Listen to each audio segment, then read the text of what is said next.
आपण जर business startup केला तर काही लोक त्याचा टाईम टेबल तयार करतात की कोणत्या वेळी कोणतं काम करायचं आहे. समजा आपण टायमिंग असतो आपला सकाळी 5 वाजता उठायचा, तर आपण उठतो 7 वाजता. आणि आपण जर बँकेमध्ये आपल्याला मॅनेजरला भेटायचं आहे तर तिथं आपल्याला कमीत कमी 10:15 ते 10:30 वाजेपर्यंत जाणं अपेक्षित असतं. पण आपण केव्हा जातो? 11 किंवा 11:30ला. म्हणजे हा टायमिंग आपण जो ठेवतो ना, हा सगळा रॉंग आहे. म्हणजे बिझनेससाठी टायमिंग नाही, आपण स्वतःला चेंज केलं पाहिजे. टायमिंगच आपल्याला चेंज करत असतं, आपण टायमिंगला चेंज करू शकत नाही.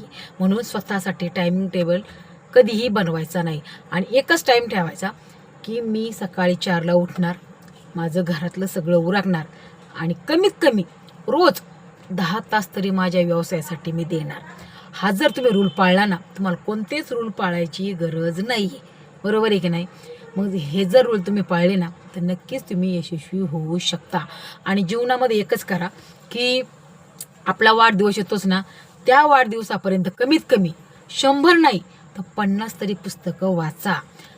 पुस्तकामधून एवढं काही ज्ञान भेटतं ना, ते ज्ञान आपल्या व्यवसायासाठी नक्कीच उपयोगी पडतं. आणि दुसरा एक नियम म्हणजे आपला वाढदिवस येतोय वर्षातून एकदा, तोपर्यंत कमीत कमी 500 माणसाला फक्त संपर्क करा. 500 अशा माणसांना भेटा की ते काहीतरी आपल्याला मार्गदर्शन देऊ शकतील. अशा जर माणसांना तुम्ही भेटले ना, म्हणजे 500 पुस्तक पण वाचून होणार तुमचं आणि 500 दरवर्षी 500 लोक तुमच्या संपर्कात राहणार. त्याच्यातून कमीत कमी 500 नाही तर 100 लोक तरी तुम्हाला योग्य ते मार्गदर्शन देणार आहेत, हे नक्की लक्षात ठेवा. कोणत्या ना कोणत्या व्यक्तीकडून आपल्याला मार्गदर्शन अप्रत्यक्षरित्या किंवा प्रत्यक्षरित्या हे घडतच असतं. चांगला किंवा वाईट अनुभव हा देतच असतो. हे रूल जर तुम्ही पाळले ना आयुष्यामध्ये तर का नाही तुम्ही बिझनेसमध्ये सक्सेसफुल होऊ शकता. म्हणून कधी पण कस्टमर कसे कॅच करायचं, लोकांना कसं कॅच करायचं हे जर आपल्याला आलं ना तर आयुष्यामध्ये कधीच तुम्ही दुःखी राहू शकत नाही. जेवढं तुमच्या माणसाशी संपर्कात राहाल तेवढं तुम्हाला प्रत्येक प्रश्नाचं उत्तर भेटत राहणार आहे. म्हणून बिझनेस स्टार्टअप करायचा असेल ना तर माणसाशी संपर्क वाढा.